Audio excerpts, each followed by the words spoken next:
আসসালামু আলাইকুম। সংবাদে আপনাদের সবাইকে স্বাগত জানাচ্ছি। আমি ফিরোজ তোহা। শুরুতেই সংবাদ শিরোনাম। বাংলাদেশের সর্বশেষ গুরুত্বপূর্ণ আপডেট সংবাদে আপনাকে স্বাগত। শুরুতেই সংবাদ শিরোনাম, পরে বিস্তারিত। শুরুতেই জানিয়ে দিব, হঠাৎ সচিবালয়ে ঢুকে পড়েছে শত শত শিক্ষার্থী। নতুন করে আর পরীক্ষা না নিয়ে সাবজেক্ট ম্যাপিংয়ের মাধ্যমে এইচএসসির ফল প্রকাশের দাবিতে হঠাৎ মিছিল নিয়ে সচিবালয়ে ঢুকে পড়েছে শত শত পরীক্ষার্থীরা।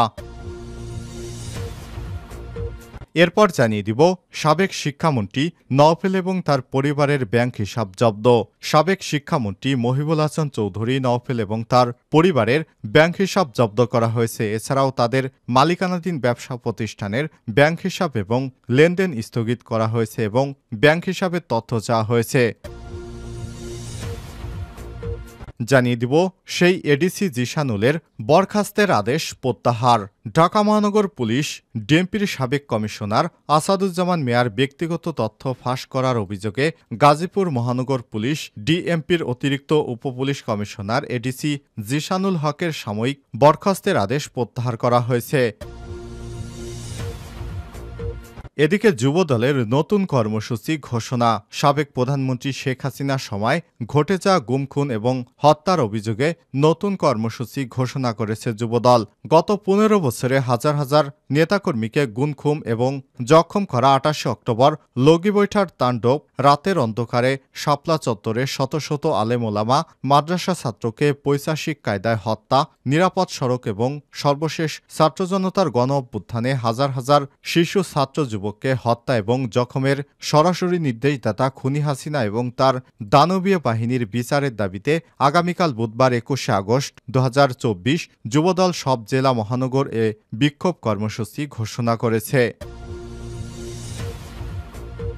জানিয়ে দিব, সাবেক আইজিপি সহ ১৫ পুলিশ কর্মকর্তার বিরুদ্ধে হত্যা চেষ্টার মামলা। পুলিশের সাবেক মহাপরিদর্শক চৌধুরী আবদুল্লাল মামুন সহ ১৫ পুলিশ কর্মকর্তার বিরুদ্ধে মারধর এবং হত্যা চেষ্টার অভিযোগ এনে ঢাকার আদালতে মামলা করেছে বিএনপিপন্থী আইনজীবীরা। এবং সর্বশেষ জানিয়ে দিব, বাংলাদেশকে দেয়া ঋণের সুদ কমানোর দাবি করেছেন অর্থ উপদেষ্টা। অন্তর্বর্তী সরকারের অর্থ এবং বাণিজ্য বিষয়ক উপদেষ্টা সাবেক বাংলাদেশ ব্যাংকের গভর্নর সালেউদ্দিন আহমেদ বলেছেন, চীন থেকে আমরা যে ঋণ নিয়েছি তার সুদের হার কমানোর দাবি তুলে ধরেছি, সে সঙ্গে ঋণ পরিশোধের সময়সীমাও বাড়ানোর প্রস্তাব করেছি। প্রিয় দর্শক, এতক্ষণ শুনছিলেন সংবাদ শিরোনাম, এবারে বিস্তারিত। তবে তার আগে বন্ধুরা, অনুরোধ থাকবে সংবাদটিতে একটি লাইক দিন। এই চ্যানেলে আপনি নতুন হয়ে থাকলে আমাদের সংবাদটি দেখতে দেখতে চ্যানেলটি সাবস্ক্রাইব করে রাখুন। কমেন্ট করে জানিয়ে দিন বন্ধুরা আপনার মূল্যবান মতামত। জানিয়ে দিন আপনি বিশ্বের কোন দেশ থেকে আমাদের সংবাদটি দেখছেন এবং শুনছেন। এবারে বিস্তারিত। হঠাৎ সচিবালয়ে ঢুকে পড়েছে শত শত শিক্ষার্থী। নতুন করে আর পরীক্ষা না নিয়ে সাবজেক্ট ম্যাপিংয়ের মাধ্যমে এইচএসসি ফল প্রকাশের দাবিতে হঠাৎ মিছিল নিয়ে সচিবালয়ে ঢুকে পড়েছে শত শত শিক্ষার্থীরা। আজ মঙ্গলবার বেলা ২টার দিকে তারা গুলিস্তানের 0 পয়েন্ট থেকে সচিবালয়ের গেট দিয়ে পুলিশি বাধা উপেক্ষা করে ঢুকে পড়ে সচিবালয়ে। এ সময় তারা সচিবালয়ের ৬ এবং ১১ নম্বর ভবনের মাঝামাঝি জায়গায় মিছিল করতে থাকেন। শিক্ষার্থীরা বলেন, একটা বোর্ড পরীক্ষা ৬ থেকে ৭ মাস পর্যন্ত ঝুলে থাকবে, তা কি করে হয়? আমাদের কয়েকদিন আগেও জানিয়েছিলেন সেপ্টেম্বর ১১ তারিখে পরীক্ষা হবে, তাহলে আরও ১ মাস লাগবে পরীক্ষার জন্য। এরপর ১ মাস ব্যাপী পরীক্ষা হবে। এত সময় নিলে আমাদের ফলাফল প্রকাশ করবে কখন? আবার আমরা ভর্তি বা হব কখন? তারা আবার বলেন, আমরা চাই যেসব পরীক্ষা হয়ে গেছে সে অনুযায়ী পরীক্ষার ফলাফল দেয়া হোক। দাবি না মানলে আমরা আন্দোলন চালিয়ে যাব। সাবেক শিক্ষামন্ত্রী নওফেল এবং তার পরিবারের ব্যাংক হিসাব জব্দ। সাবেক শিক্ষামন্ত্রী মহিবুল হাসান চৌধুরী নওফেল এবং তার পরিবারের ব্যাংক হিসাব জব্দ করা হয়েছে। এছাড়াও তাদের মালিকানাধীন ব্যবসা প্রতিষ্ঠানের ব্যাংক হিসাবের লেনদেনও স্থগিত করা হয়েছে। ব্যাংক হিসাবের তথ্য চাওয়া হয়েছে। দেশের ব্যাংক এবং আর্থিক প্রতিষ্ঠানগুলোর কাছে সংক্রান্ত একটি নির্দেশনা পাঠিয়েছে বাংলাদেশ ব্যাংকের আর্থিক গোয়েন্দা বিভাগ, Bangladesh financial intelligence unit BFIU. বিএফআইইউর ওই চিঠিতে শিক্ষামন্ত্রী মহিবুল হাসান চৌধুরী, তার স্ত্রী এমা ক্লারা বাটন, এবং তাদের 2 সন্তান নিনা এমিলি, ফাউজিয়া চৌধুরী এবং হান্নাস রেয়া এনি চৌধুরীর ব্যাংক হিসাব জব্দ এবং তাদের হিসাবে তথ্য দেওয়ার নির্দেশনা দেওয়া হয়েছে। চিঠিতে বলা হয়েছে, উল্লেখিত ব্যক্তিরা তাদের ব্যক্তি মালিকানাধীন প্রতিষ্ঠানের নামে কোনো হিসাব পরিচালিত হয়ে থাকলে সেই হিসাবের লেনদেনের মানি লন্ডারিং প্রতিরোধ আইন 2012 এর 23/1 গ ধারার আওতায় 30 দিনের জন্য স্থগিত রাখা এবং তাদের নামে কোনো লকার থাকলে তার ব্যবহার 30 দিনের জন্য বন্ধের নির্দেশ দেওয়া হলো।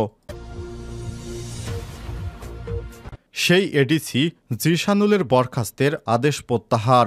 ঢাকা মহানগর পুলিশ ডিএমপির সাবেক কমিশনার আসাদুজ্জামান মিয়ার ব্যক্তিগত তথ্য ফাঁস করার অভিযোগে গাজীপুর মহানগর পুলিশ জিএমপির অতিরিক্ত উপপুলিশ কমিশনার এডিসি জিশানুল হকের সাময়িক বরখাস্তের আদেশ প্রত্যাহার করা হয়েছে। সোমবার স্বরাষ্ট্র মন্ত্রণালয়ের জননিরাপত্তা বিভাগের সিনিয়র সচিব মোহাম্মদ আব্দুল মোমেন সই করা এক প্রজ্ঞাপনে বিষয়টি জানানো হয়েছে। এতে বলা হয়েছে, গাজীপুর মেট্রোপলিটন পুলিশের সাবেক অতিরিক্ত উপপুলিশ কমিশনার জিশানুল হককে চাকুরি থেকে সাময়িকভাবে বরখাস্ত করার আদেশটি বাংলাদেশ সার্ভিস রুল মোতাবেক প্রত্যাহার করা হলো। প্রজ্ঞাপনে বলা হয়েছে, তিনি বরখাস্তের থাকার সময়টা কাজে ছিলেন বলেই গণ্য হবে।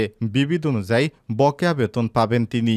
এর আগে 19 জুন স্বরাষ্ট্র মন্ত্রণালয়ের জননিরাপত্তা বিভাগের পাঠানো এক চিঠিতে জিশানুল হককে সাময়িক বরখাস্তের জন্য সুপারিশ করে পুলিশ হেডকোয়ার্টার্স। এ বিষয়ে জানতে Gazipur metropolitan police commissioner Mahbub Alam গণমাধ্যমে বলেন, রাষ্ট্রপতির আদেশ অনুযায়ী তার বরখাস্ত আদেশ প্রত্যাহার করা হয়েছে।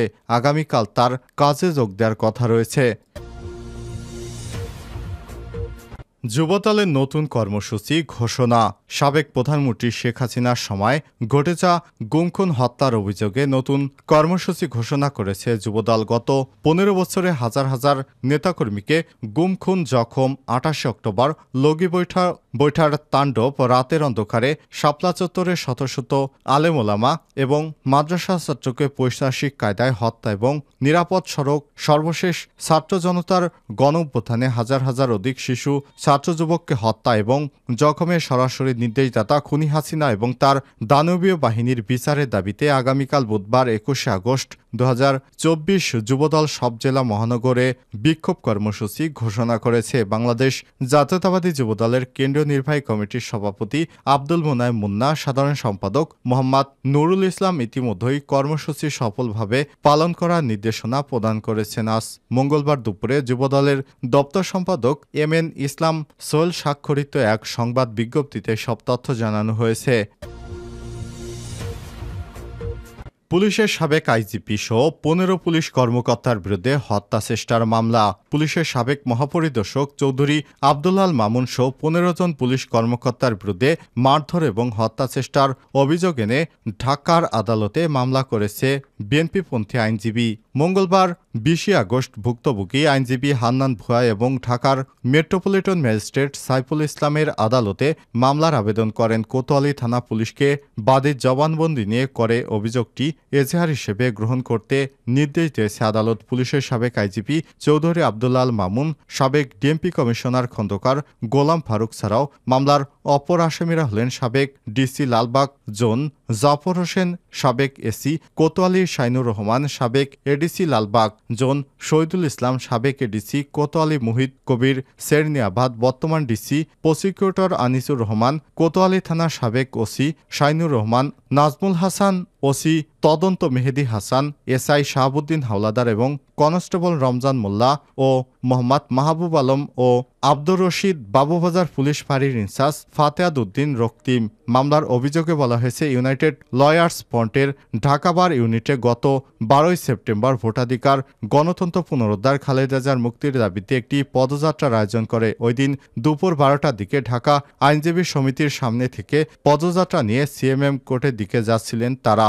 মিছিলটি মেইন রোডে গেলে তাদের বাধা দেয় পুলিশ এবং অশ্লীল ভাষায় গালিগালাজ এবং অশোভন আচরণ করে এবং তাদের বেধড়ক মারধর শুরু করে। এতে আহত শ্লীলতাহানির শিকার হন কয়েকজন নারী আইনজীবী। পেছনে থাকা পুরুষ আইনজীবীরা এগিয়ে এলে পুলিশ তাদের উপরও হামলা চালায়। এতে আহত হন সিনিয়র আইনজীবী সহ আরও অনেকেই।